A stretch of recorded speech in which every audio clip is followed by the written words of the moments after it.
বন্ধুরা জলে জাগ দিচ্ছে। এই দেখুন বন্ধুরা পাট কাটি।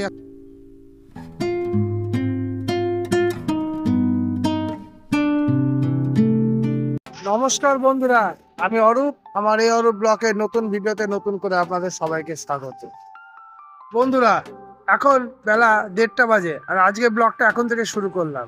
সকাল থেকে আবহাওয়াটা খারাপ আর শরীরটাও ম্যাচ করছিল, সেজন্য একটু ব্লগটা শুরু করছিলাম। কালকে ভিডিওটা আমরা নির্ধারিত সময় ছাড়তে পারিনি, সেই জন্য আজকে একটু দেরি করে। তো চলেন বন্ধুরা, আজকের আকাশটা প্রথমে আপনাদের দেখাই, তারপর ভিডিওটা সারাদিনের শুরু করছি। বন্ধুরা আজকের আকাশটা একদম বৃষ্টির আবহাওয়া, চারিদিকে বৃষ্টি হচ্ছে। কলকাতাতে তো ভালো বৃষ্টি হচ্ছে, আমাদের এখানে কৃষ্ণনগরে। এখন আমি মায়াপুরের দিকে যাচ্ছি, এখানকার আবহাওয়াটা একদম ঘন বৃষ্টির একদম জন্য আকাশটা হয়ে গেছে। আর তার পাশেই এই এখন চাষি ভাইদের কিছু জিনিস দেখতে পাচ্ছি। চাষিরা যে চাষের জন্য এটা মরশুম, আর এখন পাট চাষের মরশুম, সেটা প্রমাণ দিচ্ছে। চলেন বন্ধুরা, চাষিরা তাদের চাষ করছে, আর পাট চাষিরা পাটের জন্য এখন হচ্ছে। দেখেন বন্ধুরা, কাঁচা পাট জমি থেকে কেটে এখানে রাখা হয়েছে, আর দেখেন কাকা ঘাড়ে করে নিয়ে যাচ্ছে জাগ দেওয়ার জন্য। কাকা জাগ দেওয়া তো? আচ্ছা চলো। এই দেখেন কতটা কষ্ট একটা চাষিদের করতে হয়, আর চাষিরা যখন এই কষ্টটার পরে নির্দিষ্ট দামটা পায় না, তখন তাদের কতটা কষ্ট হয়, এটা একটা সাধারণ মানুষের উপলব্ধি করতে পারি। এই দেখেন বন্ধুরা, কাঁচা পাট কিভাবে জাগ দেওয়ার জন্য তৈরি হয়েছে।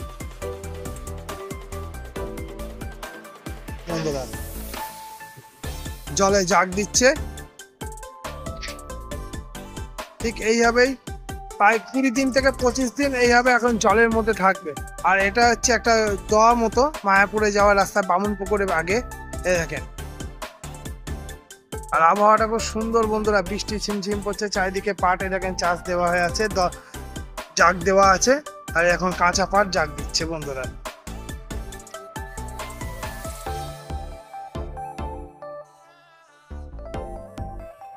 এই দেখেন বন্ধুরা, এক কোমর জলে নেমে চাষিরা কতটা কষ্ট করে পাট চাষের জন্য জমিতে পাটের জাগ দিচ্ছে। মানে এটা আরেক জায়গায় দেখতে পেলাম পাট শুকিয়ে রাখা আছে, পাট কুড়ি দিয়ে মেলছে।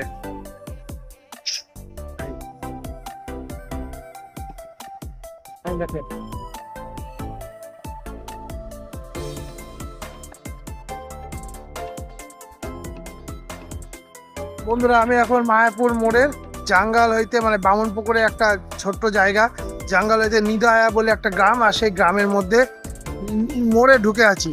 আর এখানে দেখতে পেলাম দুই ধারে জলের জায়গাটা, মানে এইখানে দুই দিকে একটা বাঁধ আছে, আর এই বাঁধে এখন কিছু মাছ চাষিরা বলুন, কিছু মাছ ধরার জেলেরা কিছু কাজ করছে, সেটা আপনাদের সামনে তুলে ধরতে যাচ্ছি। চলেন বন্ধুরা, আমরা গ্রামে ঢুকতে একটা ব্রিজ, আর ব্রিজটা খুব ছোট, কিন্তু ব্রিজটা বেশ ভালো মতো। আর সেই ব্রিজটাকে আপনাদের দেখাচ্ছে, ব্রিজের ওপারে দেখুন জল, এই দেখুন টোটো যাতায়াত করছে, মানে ভারী গাড়ি যাতায়াতের জন্য নাই। আর এই দেখুন জলের পরিস্থিতি, কালো জল বন্ধুরা। আর দূরে দেখেন মাছ চাষের জন্য জেলেরা মাছের করেছে, মাছের জাল ফেলেছে এখানে। এই যে জল, আর এই জায়গাটা দিয়ে যাচ্ছে এই যে বাঁধ, এই বাঁধের চারিদিক দিয়ে জল যাচ্ছে, আর এই জলে দেখেন মাছ ধরার জন্য ব্যবস্থা সুন্দরভাবে করা আছে। এটা জেলেদের দেখেন বন্ধুরা, একটা ছোট্ট নৌকা দেখতে পেলাম, ডিঙি নৌকা, কাঠের নৌকা। এই নৌকায় করে জেলেরা তার দৈনন্দিন কাজটা করে বন্ধুরা। আর কি সুন্দর পরিবেশ বন্ধুরা, মানে এই যে জল থেকে আকাশটা দেখতে খুব সুন্দর লাগছে বন্ধুরা। কুয়াশায় ভরে আছে, মেঘ, মানে বাদলের, মানে বর্ষার মেঘ, যেটা প্রকৃত বর্ষার যেটা জল আর বর্ষার আকাশ, সেটা আজকে পরিষ্কারভাবে বয়ে যাচ্ছে বন্ধুরা। ভিডিওটা ভালো লাগলে লাইক শেয়ার করুন বন্ধুরা, আর আপনাদের আশেপাশেই আমরা ভিডিও করে আপনাদের জনসমক্ষে তুলছি। এরকম বন্ধুরা তারে কতগুলো পাখি বসা দেখলাম, খুব ভালো লাগে এই ধরনের পরিবেশে, এই ধরনের পাখি শহরের মানুষদের কাছে দেখা যায় না, কিন্তু এইগুলো গ্রামের পরিবেশে দেখা যায় বন্ধুরা। এই দেখুন বন্ধুরা, পাটকাঠি এখন সময় এখন অনেক, কেননা পাটকাঠিতে তুলতে হবে, চাষিদের পাট ছাড়াতে হবে, সেই ছাট নিয়ে বাজারে ঠিক করতে হবে, যেতে হবে। এই দেখেন এগুলো কোথায় যাবে, কোথায় যাবে এটা? মায়াপুর কাকা পাটের দাম আছে কাকা এবার এখন কত চলছে এখন পাট? কি জানে আজকে মাহফিল কত করে মাহফিল তো কি জানে কাল পর্যন্ত কত চলেছে সঠিক জানে নেই জানো না? না আজকে মাহফিল সঠিক জানে নেই দুবারই গেল দেখলাম আচ্ছা মাহফিল তা পাটের দাম তেমন নেই নাকি বলো? সব জায়গায় একই অবস্থা পাটের দাম।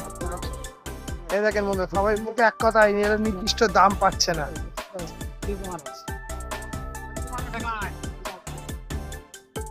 এই দেখেন ধারে করে নিয়ে যাচ্ছে।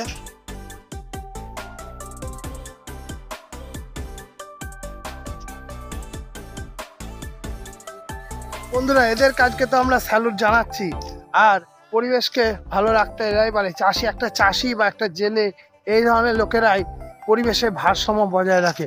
তাদের পরিশ্রমটা অনস্বীকার্য। তাদের পরিশ্রম ছাড়া এই যে শহরের বাবুরা আছে না বন্ধুরা, শহরের বাবুরা শুধু খেতে আনে। হ্যাঁ বন্ধুরা ঠিক কথা বলছি, শহরের বাবুরা শুধু খেতে আনে, কিন্তু গ্রাম যদি না থাকে তাহলে শহরের বাবুদের কোনো দাম নেই। তা চলেন বন্ধুরা বন্ধুরা দুটো রাস্তায় মোষ দেখতে পেলাম চাষিদের কাজের জন্য, আর এই মোষগুলো খাচ্ছিল বলে ভিডিওটা করলাম বন্ধুরা।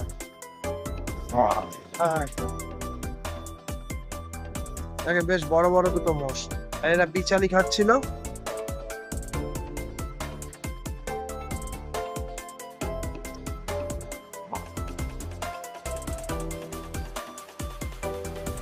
রাস্তা দিয়ে আরো জোড়ায় জোড়ায় যাচ্ছিল, সেই জন্য আপনাদের দেখাচ্ছি ভিডিওটা। অবশ্যই বন্ধুরা আপনারা এই মোষ কে কে দেখেছেন অবশ্যই কমেন্ট সেকশনে জানাবেন।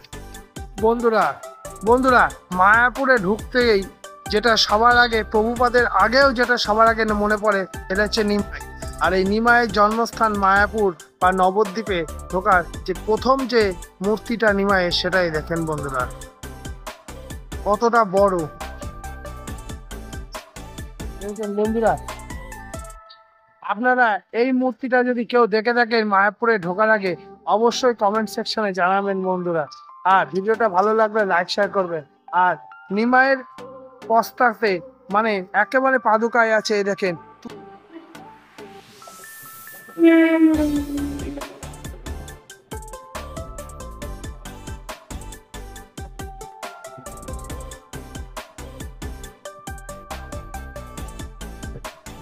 বন্ধুরা আজকে এই ব্লগটার দ্বিতীয় দিন, কারণ কালকে আপনাদের যখন নিমাইয়ের জন্মস্থান মানে সব থেকে বড় মায়াপুরে নিমাইয়ের মূর্তিটা দেখাচ্ছিলাম তখনই বৃষ্টি চলে এসেছিল।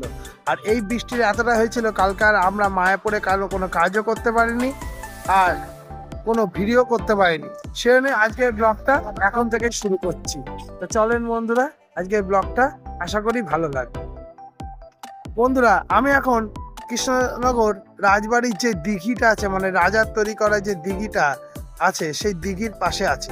আর এই আপনাদের দেখাতে চাইছি কৃষ্ণনগর রাজা মানে কৃষ্ণচন্দ্র রায়ের যে দিঘিটা, সেই দিঘিটার কিছু অংশ মানে প্রায়টাই এখন প্রায় শেষের দিকে, তবুও যেটুকু আছে সেই অংশটা আপনাদের আজকে দেখাচ্ছি। চলেন বন্ধুরা। এই দেখেন বন্ধুরা কৃষ্ণচন্দ্র রায়ের যে রাজভবনের পাশে মানে রাজমহলের পাশে যে দিঘিটা, চারিদিকে তার দিঘি ছিল, এই জল দিয়ে বেষ্টনী করা ছিল কিনা ইংরেজদের কাছ থেকে বাঁচার জন্য। এই দেখুন সেই দিঘিটা বন্ধুরা।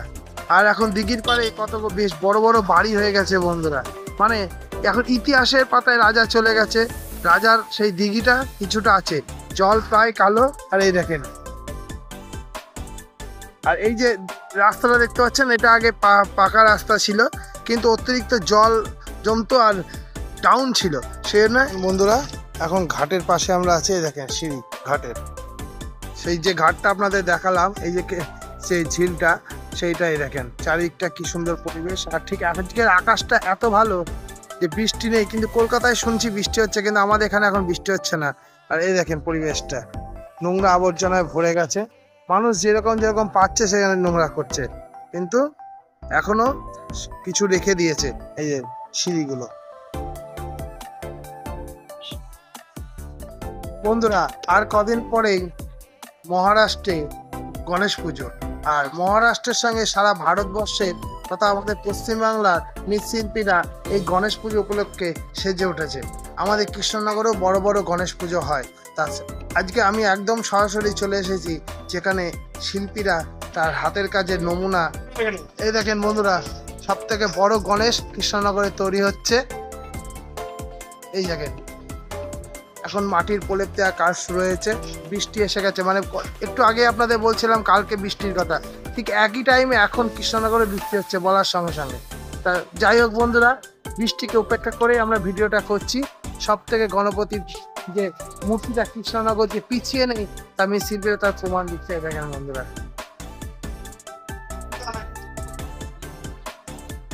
ভিডিওটা ভালো লাগলে এই দেখেন বন্ধুরা, আমি যে মৃৎশিল্পীর কাছে চলে এসেছি। দুর্গা ঠাকুর বানাচ্ছে এখন হাতের কাজ।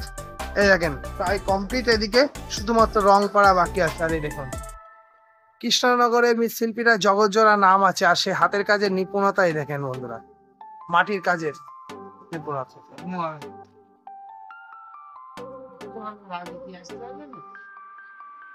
দেখেছেন বন্ধুরা, এই দেখেন একটা ময়ূরের দেখেন হাতের কাজ।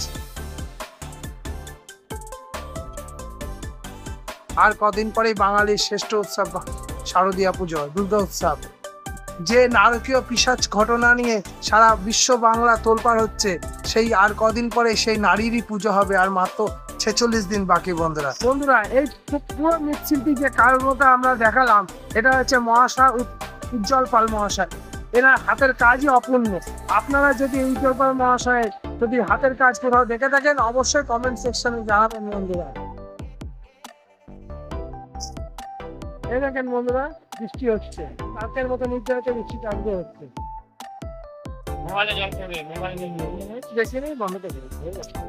বন্ধুরা, বৃষ্টি আরম্ভ হয়ে গেছে, ঠিক কালকে নির্ধারিত সময় ধরে বৃষ্টি হচ্ছে। কিন্তু এই যে বৃষ্টি, হ্যাঁ ঠিক এইরকম টাইমেই হয়েছিল। তা বন্ধুরা, এই যে নারকীয় পিশাচ ঘটনা চলছে বাংলাতে, একটা মহিলা ডাক্তারের উপরে যে ঘটনা ঘটেছে, আমরাও তীব্র প্রতিবাদ করছি। কারণ আমাদের মাধ্যম হচ্ছে ইউটিউবে কতটা বলা যুক্তিসঙ্গত আমরা জানি না, কিন্তু বলতে হবে। কারণ যেখানে আর আমরা 45 থেকে 46 দিনের মাথায় আমরা শারদীয়াতে দুর্গাপুজোর দেবী আরাধনার নত্যযুদ্ধ, সেখানে এই ধরনের নারকীয় ঘটনায় দেশ জুড়ে প্রতিবাদে আমরা এখানে পিছিয়ে থাকবো।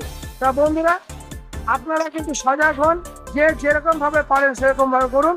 আর ভিডিওটা শেষ করার আগে একটা কথা বলি বন্ধুরা, আমরা প্রত্যেক ভিডিওতে যেমন বলি যে প্রত্যেক মানুষকে অন্তত একটা করে গাছ লাগান। প্রকৃতির ভারসাম্য ঠিক করতে গেলে গাছ লাগাতে হবে, আর এই ভারসাম্যর সঙ্গে বিচারের ব্যবস্থাও করতে হবে সরকারকে, তাতে গভর্নমেন্টে যা হোক মানুষ যেন ঠিক থাকে বন্ধুরা। তা বন্ধুরা, আজকের ভিডিওটা এখানেই শেষ করছি। জয় হিন্দ, বন্দে মাতরম।